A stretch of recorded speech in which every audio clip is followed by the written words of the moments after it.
Hello, अस्सलाम वालेकुम। आज मैं शमीम अहमद अपने YouTube channel forum for secular democracy and social justice पर आप लोगों से एक बहुत अहम मसले पे बात करने जा रहा हूँ। वो मसला है, क्या जो इस वक्त बड़ा हॉट टॉपिक है, हिंदुस्तान की सारी प्रेस और टीवी के ऊपर चल रहा है कि क्या सेम सेक्स मैरिजेज को लीगल दर्जा दिया जाए। यानी जैसे कि वेस्टर्न कंट्रीज में है कि लड़का लड़की से शादी करे, लड़की लड़की से शादी करे, क्या इसे लीगली एक्सेप्ट कर लिया जाए। इस पर बहस चल रही है। केस इस वक्त सुप्रीम कोर्ट के अंदर है। सुप्रीम कोर्ट ने 5 जजेस कॉन्स्टिट्यूशनल बेंच बना दी है इसे सुनने के लिए।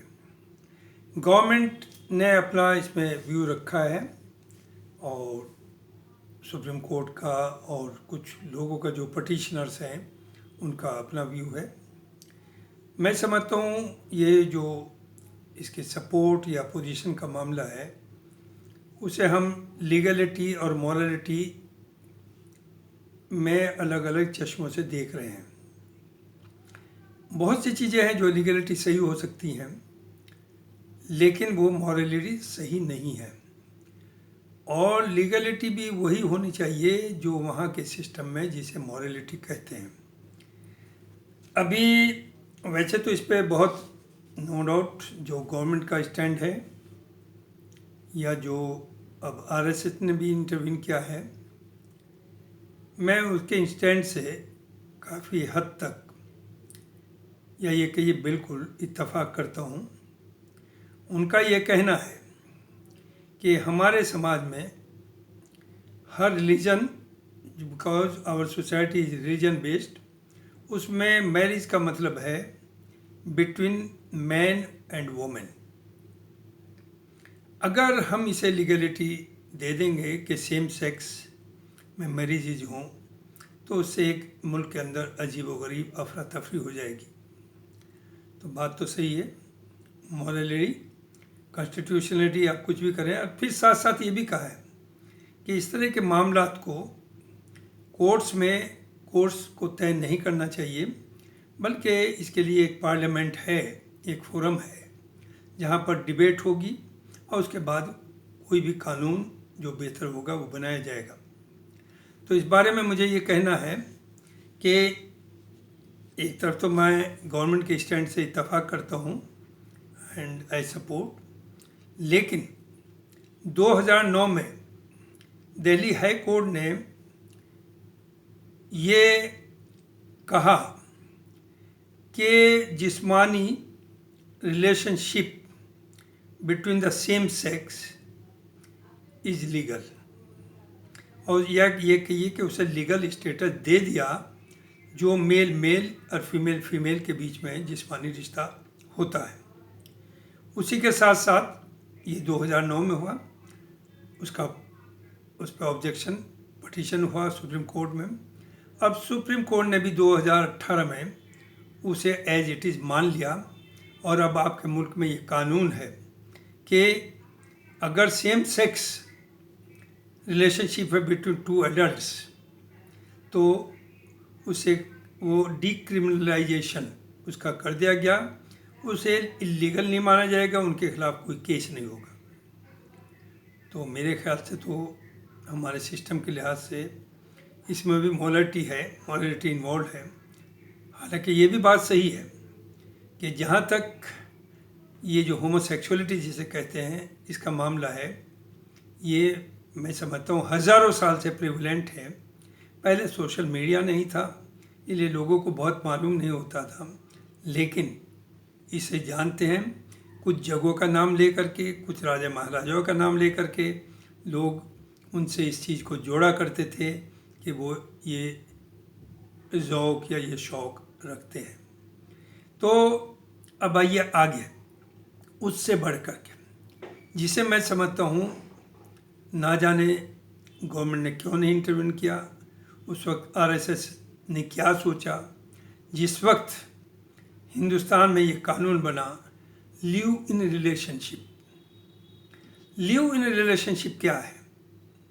कोई भी लड़का लड़की बगैर शादी करे लीगली वो एक दूसरे के साथ रह सकता है और अपने जिस्मानी जाहिर है रिलेशनशिप बना सकता है।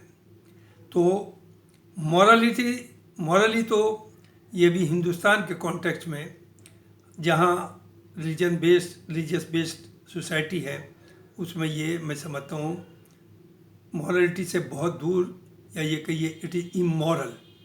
लेकिन उस वक्त आपने इंटरव्यू नहीं किया। आप हिर्स करते हैं वेस्टर्न कंट्रीज़ की। देखिए वेस्टर्न कंट्रीज़ में तो ये है कि मोर देन 70 to 80% लोगों का डाइवर्स होता है, और वहाँ वो जो डाइवर्स सी लेडी होती है उसकी दोबारा शादी होने में भी कोई प्रॉब्लम नहीं, और मेल की शादी होने में भी कोई प्रॉब्लम नहीं, और उसमें वो लोग बहुत पैसा खर्च नहीं करते, जिस तरह से इंडियन सिस्टम है हमारा। यहाँ क्या है कि आप 10 साल किसी के साथ रही, उन्हें चूँकि वो नाम ही लिव इन रिलेशनशिप है, शादी नहीं है। उन कंट्रीज में क्या था कि चूँकि डाइवर्सिस होते थे, लाइबिलिटीज होती थी, ये सारी परेशानी थी, तो उन्होंने लिव इन रिलेशनशिप कर दी कि ना लाइबिलिटी मियाँ के ऊपर है ना बीवी के पास है, आप साथ रहिए, बच्चे भी पैदा करिए, लेकिन लीगली आप बाउंड नहीं है, you are not like a husband and wife, आप लिव इन रिलेशनशिप में। वहाँ की सिस्टम में ठीक है, वहाँ से वो उसे छोड़ती है, बच्चे भी हों तो बहुत से लोग उससे शादी कर लेते हैं, और उस मेल से भी बहुत से कर लेते हैं। लेकिन इंडियन सिस्टम क्या है कि अगर शादी हो जाए लड़की की और उसकी रुखसती तक भी नहीं हुई या डाइवर्स हो जाए, तो आसानी से उसकी शादी दोबारा नहीं हो पाती। ये एक बहुत बड़ा धब्बा मानते हैं लोग, जो कि गलत है। चूँकि आपका फेरे फिरे हैं या आपका निकाह हुआ है, आप गई तक नहीं, आप ससुराल में 2 दिन रही नहीं, और किसी वजह से डाइवर्स हो गया या मियाँ की डेथ हो गई, उसके बावजूद उसकी शादी इस समाज में हमारे होना बहुत मुश्किल पड़ता है, और शादी पे लाखों रुपया लोग खर्च करते हैं, कर्जा लेकर के करते हैं। तो उस सिस्टम में वो जो लड़कियाँ लिव इन रिलेशनशिप में रह रही हैं, बहुत से केसेस आ रहे हैं, वो कोर्ट जा रही हैं कि 10 साल तक मुझे एक्सप्लॉइट किया, अब मुझसे शादी नहीं कर रहे हैं।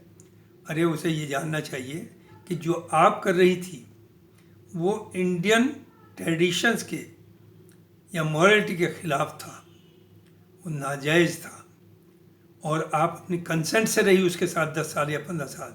अब आप क्लेम करती हैं शादी हो, क्यों? जब वो छोड़ेगा, वो अलग होगा, दोनों सेपरेट होंगे, तो उससे तो कोई शादी करेगा नहीं लड़की से। लड़के को तो भले ही मिल जाए, क्योंकि ये बदकिस्मती, हमारा निज़ाम इस तरह का है कि लड़का कुछ भी कर ले, वो छोड़ दे, मार दे, जिंदा जला दे, उसकी शादी हो जाती है। लेकिन लड़की बेचारी, चाहे उसकी कोई गलती नहीं, किसी वजह से उसका सेपरेशन हो गया या डाइवर्स हो गया, उसकी शादी आसानी से नहीं होती।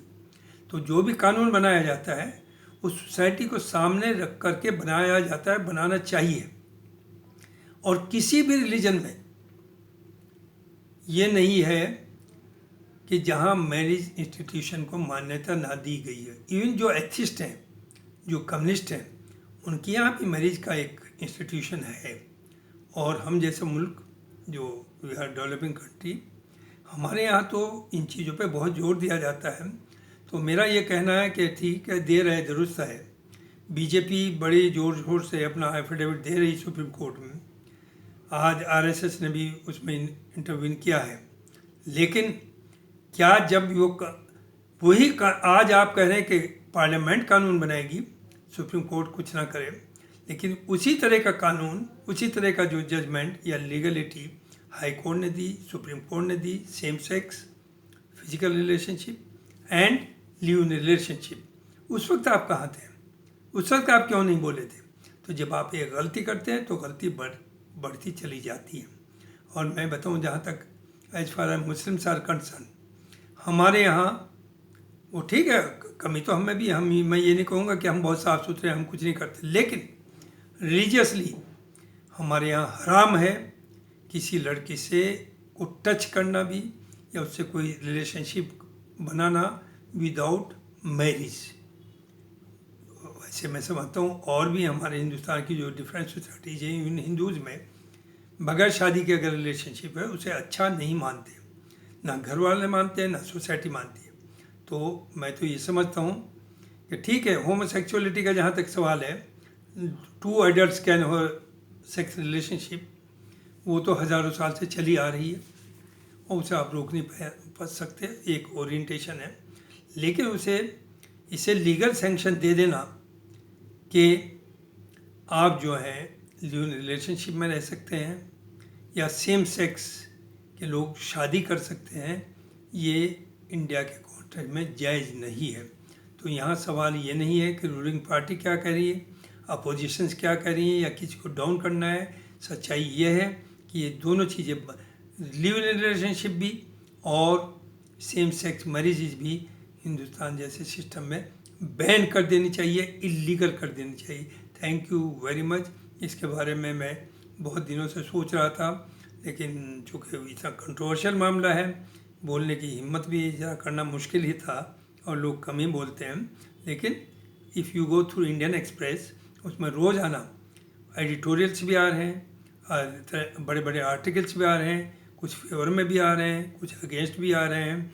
लेकिन ये मेरा व्यू है कि हिंदुस्तान जैसे जहाँ लोग we are of course very well to do, maybe very well to do, लेकिन हमारा जो समाज है वो हमें उसे देख के चलना पड़ेगा। उसी के लिहाज से कानून का मतलब होता है जो पब्लिक चाहती है, पब्लिक इंटरेस्ट में। कानून तो आप कुछ भी पास करते हैं, जैसे अब ब्रूट मेजोरिटी है बीजेपी की, जो कानून चाहेगी पास कर देगी, लेकिन उसमें कुछ एथिक्स होनी चाहिए, मॉरलिटी भी होनी चाहिए।